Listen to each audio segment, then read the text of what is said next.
recruter des personnels, etc., permettre un démarrage effectif du chantier. Avance sur dépenses engagées, ça sert à payer les fournisseurs espagnols qui ont dû vendre les câbles, les transformateurs, payer les poteaux béton qu'on a commandés, etc. pour le chantier. C'est là, si on doit voir des mouvements de capitaux, c'est pour effectivement couvrir ce genre de dépenses. Or, où est passé l'argent? En 48 jours, tout va disparaître.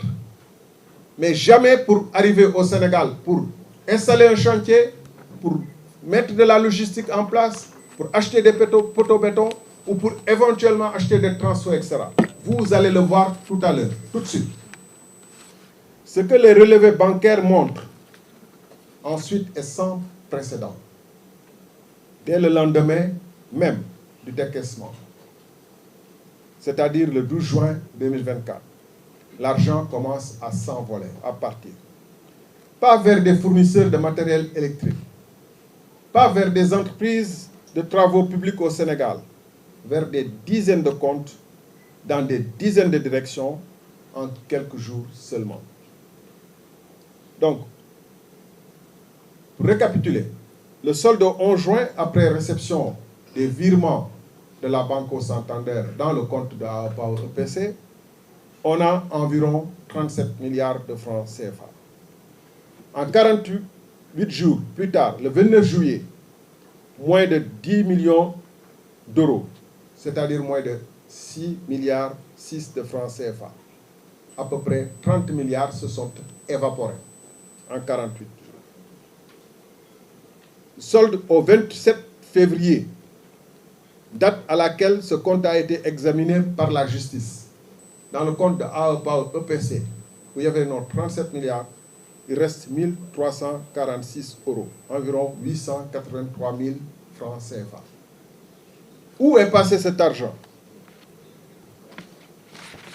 Donc, on a dit, ce n'est pas passé dans des chantiers, ce n'est pas passé dans... Les documents transmis par la banque à la justice, que la justice nous a transmis, permettent pour la première fois de cartographier avec précision où cet argent a circulé. Voici les grandes masses par pays, telles qu'elles apparaissent dans les relevés. Vers des comptes de AOPAO ou d'autres en Espagne, répartis dans 7 banques, il y a 139 virements. Au total, 13 657 381 euros, environ 9 milliards de francs CFA. Pas au Sénégal, pas vers des fournisseurs, pas pour installer des chantiers, vers des comptes en Espagne, à travers 139 virements. 9 milliards partis. Vers le Sénégal, 3 entités distinctes. Sonac, qui assurait la garantie et les cautions pour ce projet. 7 744 221 euros, soit environ 5,1 milliards de francs CFA. AOPAO SUARL, une entreprise locale que AOPAO EPC a créée, après avoir divorcé avec AOPAO au Sénégal, 1 799 263 euros, soit environ 1,2 milliard de francs CFA. Dakar Energy Project, SUARL, 1 052 000 euros, soit environ 690 millions de francs CFA. Donc, 27 virements, une deuxième masse, 27 virements, 10 595 484 euros. Au total, 6,9 milliards de francs CFA sont au total venus au Sénégal pour ces 3 entités, Sonac, AOPAO SUARL, Dakar Energy Project. Vers la Chine, un fournisseur de câbles, c'est le seul virement qu'on peut rattacher éventuellement à du matériel électrique sans que ce matériel ne soit arrivé au Sénégal. Le seul virement. Vers la Chine donc, 2 virements, 1 92 275 euros, environ 716 millions de francs CFA. Ensuite, mesdames, messieurs, citoyens sénégalais, est-ce que vous savez le reste, c'est parti vers où? Vers la Côte d'Ivoire. Côte d'Ivoire, une filiale locale d'AEPAO EPC. Quand je disais qu'ils vont électrifier peut-être en Guinée-Bissau ou en Guinée, je ne savais pas que notre argent partait vers la Côte d'Ivoire. 500 750 euros, environ 332 millions de francs CFA. Vers le Togo, AEPAO Togo, un virement, 38 000 euros, environ 25 millions de francs CFA, émis le 26 février, 2 jours après l'injonction judiciaire du 24 février, alors même que celle-ci était en cours de traitement par la banque. Vers le Kenya, une personne physique, 2 virements, 10 000 euros, environ 6,6 millions de francs CFA.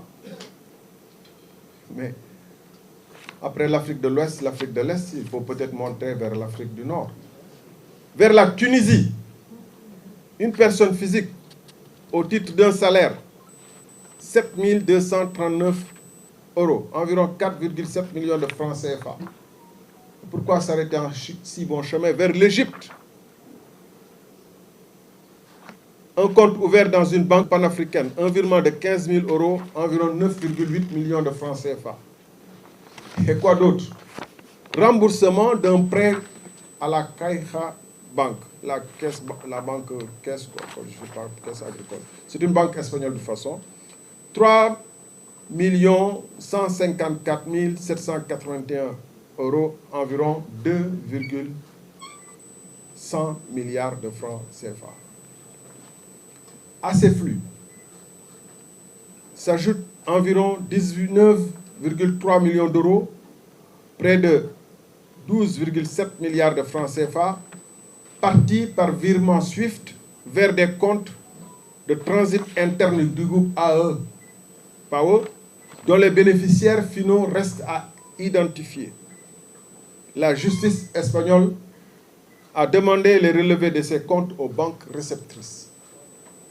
Et puis, il y a ceci que nous tenons à souligner particulièrement.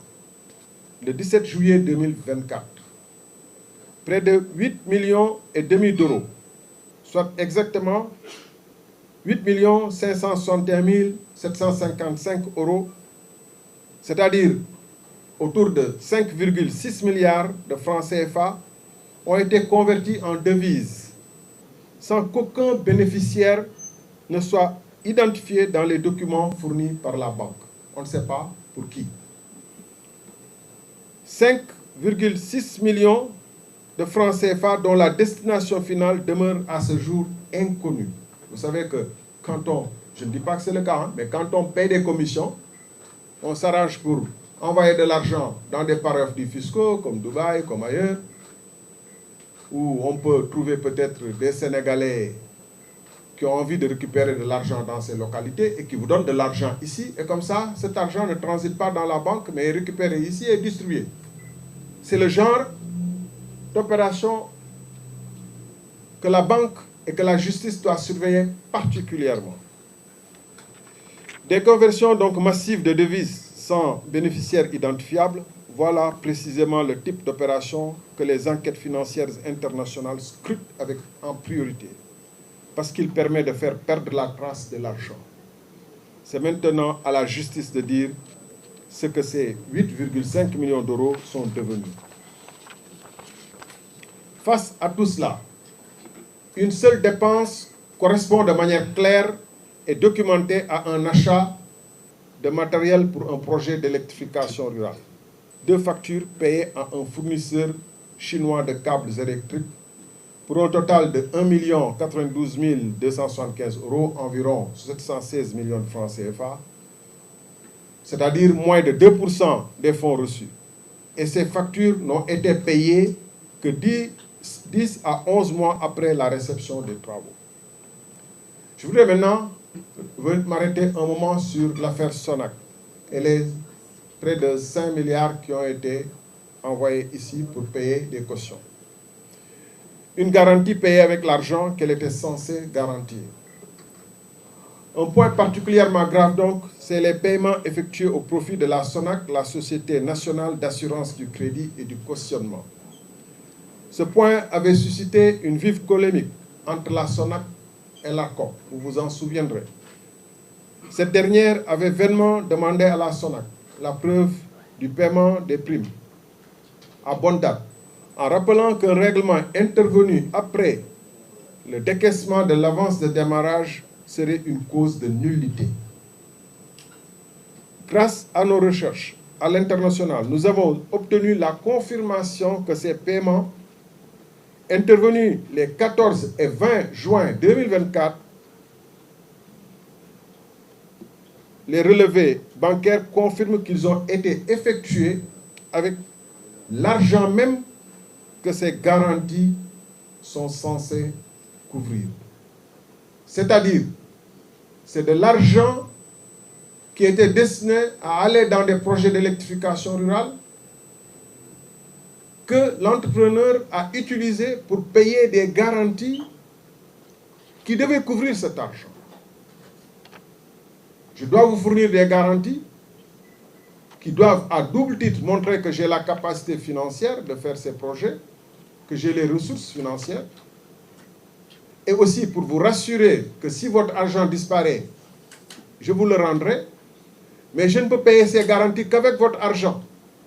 Ça n'a aucun sens et c'est pourquoi l'ARCOP avait beaucoup insisté pour dire prouvez-nous que vous aviez payé à bonne date les primes avant même que les cautions n'aient été délivrées et les garanties n'aient été délivrées. La Sonac avait refusé et le ministère des Finances avait essayé de les couvrir.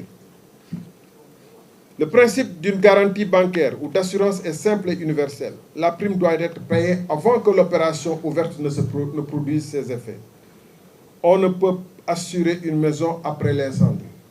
On ne peut pas garantir la restitution d'une avance avec l'argent de cette même avance. Or, que montrent les relevés? 11 juin 2024, décaissement de... Donc, on a mis dans le compte d'APAO EPC 37 milliards de francs CFA, sans passer par l'euro, sur le compte d'APAO EPC. Le 14 juin 2024, 3 jours après, première série de paiements à la Sonac, sur facture de garantie. Premier paiement, 947 millions de francs CFA. Le 20 juin, 9 jours après, deuxième série de paiements à la Sonac, sur proforma portant les mêmes références de garantie. 6 300 000 euros, environ 4,1 milliards de francs.